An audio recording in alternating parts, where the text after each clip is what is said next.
Hello everyone, আসসালামু আলাইকুম, back to my channel. আজ আমি আবারও চলে এসেছি একটি নতুন আচারের রেসিপি নিয়ে। আমি এখানে কাঁচা আমের আমঝুরি আচার বানাবো। যদি এই আচারটি অবশ্যই আপনারা বাড়িতে বানাতে চান, বিশেষ করে এই আচারের স্বাদ এতটাই সুন্দর, আপনারা অবশ্যই বানিয়ে নিতে পারেন।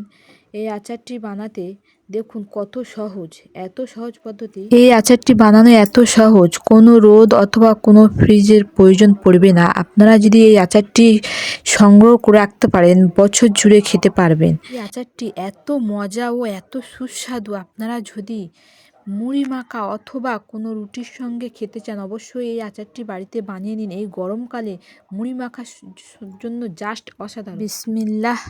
আমি এখানে 2 কেজি আম নিয়েছি। এখন তো বাজারে কাঁচা আম খুব কম দামে পাওয়া যাচ্ছে। আপনারা এই কাঁচা আম অবশ্যই বাজার থেকে কিনে এনে এই আচারটি বানাতে পারেন।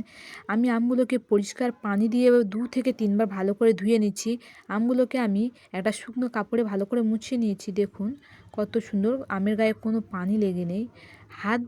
আপনারা পারলে দুটো হাতও পরিষ্কার করে মুছে নেবেন, যাতে হাতের তেলেতে পানি না থাকে।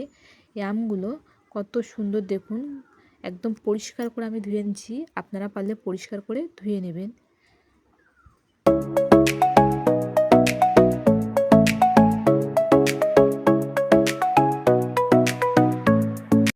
চলুন ঝটপট করে আচারটি দেখা যাক কত সুন্দর হয়। ঝটপট করে দেখে নেওয়া যাক। প্রথমে আমি আমের মুখটাকে কেটে দেব। আমের মুখটা আমি ভালোভাবে কেটে নিয়েছি। এবার আমের চারিদিকে দেখুন ছুরি দিয়ে ছোট্ট ছোট্ট করে আমি চিয়া মেরে নেব। এরকম এপাশেও চিয়া মেরে দেবেন, ভালো করে পুরোপুরিভাবে চিয়া মেরে নেবেন। আমটাকে আমি পুরোপুরিভাবে এইরকম ধীরে ধীরে চিয়া মেরে নেব। এবার ওটাকে সাইড থেকে ছোট্ট ছোট্ট করে এইরকম টুকরো টুকরো করে ছুরি দিয়ে কেটে নেব আমি। দেখুন কত সুন্দর কাটা হচ্ছে। আমের ছোট্ট ছোট্ট করে আমি কেটে নিয়েছি। আপনারা পারলে বটি অথবা যে কোনো উপায়ে আপনারা ছোট্ট ছোট করে কেটে নিতে পারেন, কোনো সমস্যা নেই। আমি ছুরি দিয়ে ব্যবহার করে কাটছি, আপনারা বটিতেও ব্যবহার করে কাটতে পারেন। দেখুন কত সুন্দর হয়েছে ছোট ছোট। এগুলো তবে খোসা সমেত আমি আচার করব। খোসাগুলো আমি ছিলে ফেলে দেব না। একটা কোনো শুকনো পাত্র নেবেন, সেই পাত্রতে ওগুলো রাখবেন, কোনো ভিজে পাত্রে রাখবেন না, আচার নষ্ট হয়ে যাওয়ার সম্ভাবনা থাকে। আমি ফের পরের দিকটাও এই রকমভাবে ছোট্ট ছোট্ট করে কেটে নেব।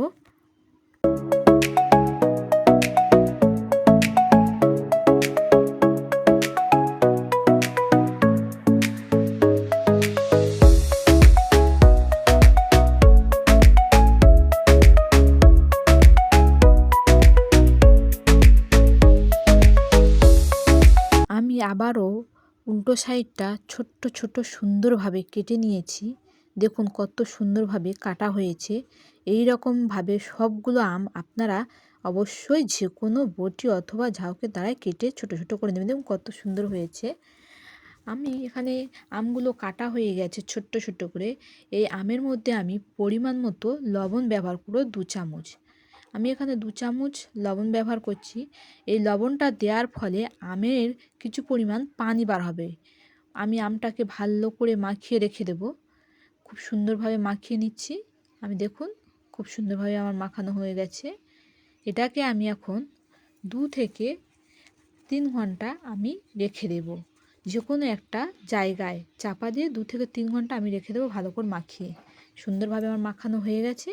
আমি এটাকে এখন 2 থেকে 3 ঘন্টা চাপা দিয়ে রেখে দেবো কিছুক্ষণের জন্য। আমার মাখানোটা পুরোপুরিভাবে তৈরি হয়ে গেছে।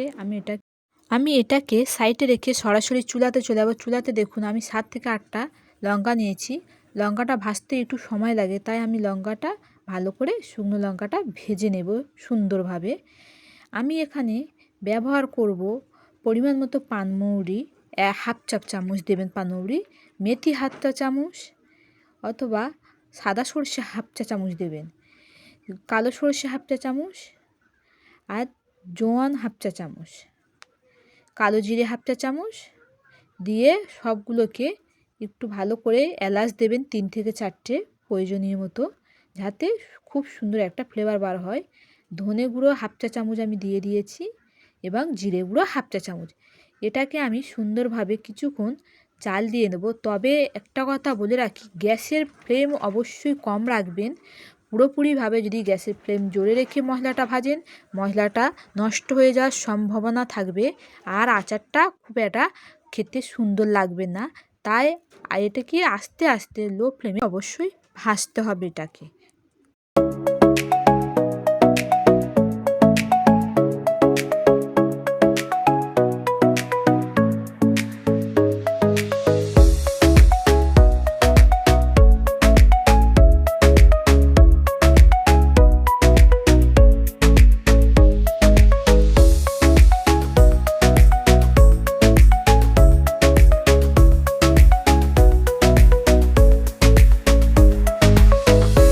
আচারের মশলাটি আমি সুন্দরভাবে ভেজে নিয়েছি। এবার আমি সরাসরি চলে যাব ওই একই কড়াতে।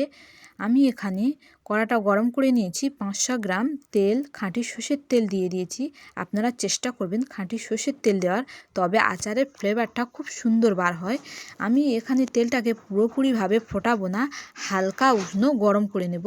পুরোপুরিভাবে তেলটা যদি ফোটানো হয়, তেলটা খুব বাজেভাবে নষ্ট হয়ে যাবে, আচারটি টেস্টি লাগবে না।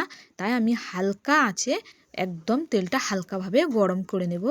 দেখুন আপনারা এখানে কিভাবে বুঝবেন তেলটা গরম হয়েছে, হালকা হাতটা ওপরে দিয়ে দেখবেন যে তেলটা আওতা উঠেছে, তখন জানবেন যে তেলটা পুরোপুরিভাবে হয়ে গেছে।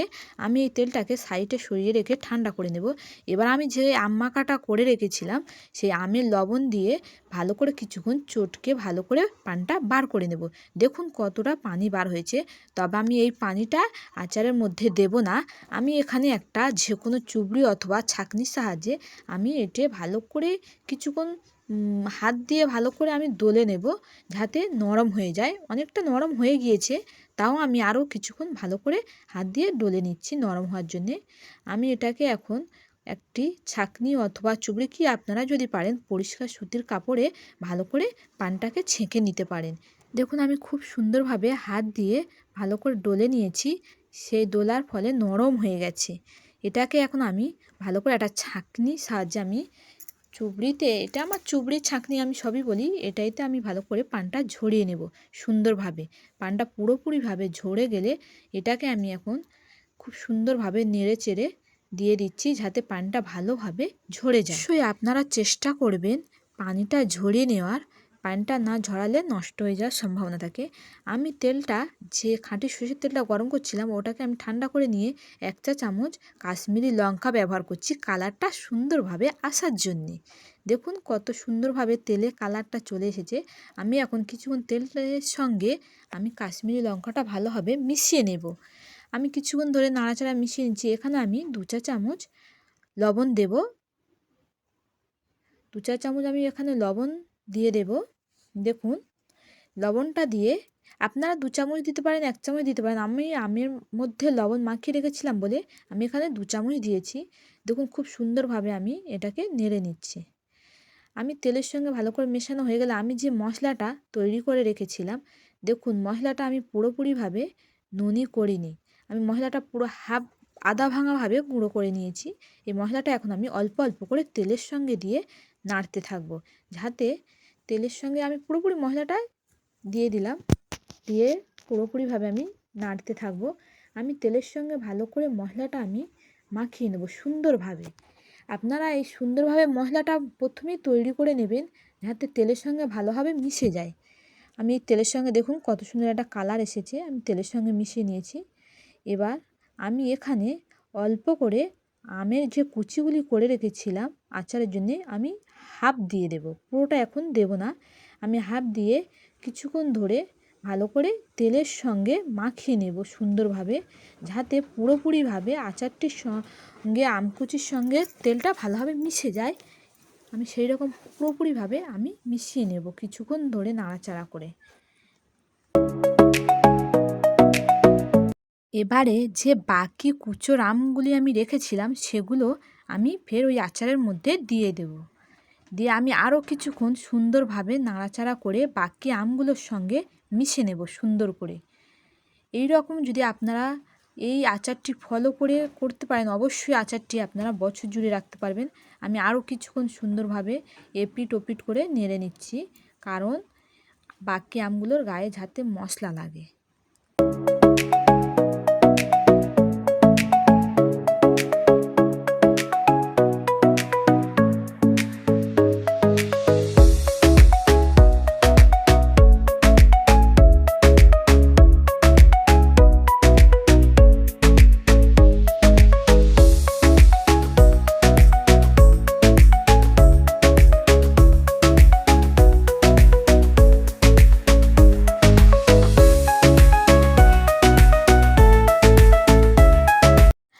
এখানে সাদা হোয়াইট ভিনিগার আমি 2 চামচ ব্যবহার করব, যাতে আচারের স্বাদটি বেড়ে যায় এবং খেয়ে অনেক দিন ধরে আচারটি খুব ভালো থাকে। এই কারণে আমি এখানে হোয়াইট ভিনিগার 2 চামচ ব্যবহার করছি। আপনারা যদি মনে করেন অল্প আচার করবেন, ভিনিগার ব্যবহার করতে পারেন অথবা নাও করতে পারেন, কোনো সমস্যা নেই। আমি এখানে সাদা ভিনিগার ব্যবহার করলাম 2 চামচ, এটাকে স্বাদ আনার জন্যে অথবা ভালো থাকার জন্যে।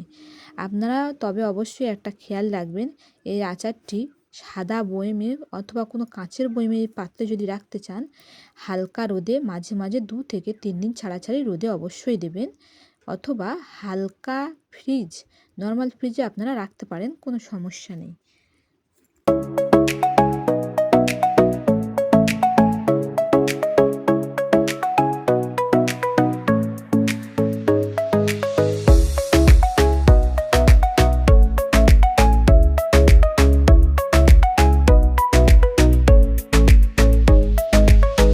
আচারটি কত সুন্দর হয়েছে। আমি এখানে কাঁচের পাত্রে পরিষ্কারভাবে মুছে নিয়েছি, সুতির কাপড় দিয়ে মুছে নেবেন। আমি আচারগুলো কাঁচের পাত্রে রেখে দেবো, কোনো নষ্ট হবে না। খুব সুন্দর হয়ে গেছে আচারটি, সুন্দর একটা কালার দেখুন। এই আচারটি এত সুন্দর কালার, দেখতে যত সুন্দর, খেতে তার চেয়ে বেশি মজা। এত মজার খেতে, না খেলে বিশ্বাস করবে না। ভিডিওটি এই পর্যন্ত। যদি ভিডিওটি ভালো লাগে like, comment, share and subscribe করে পাশে থাকবেন। অবশ্যই কমেন্টে জানাবেন ভিডিওটি কেমন লেগেছে। ভিডিওটি শেষ পর্যন্ত দেখার জন্য অবশ্যই অনুরোধ করছি। আল্লাহ হাফেজ।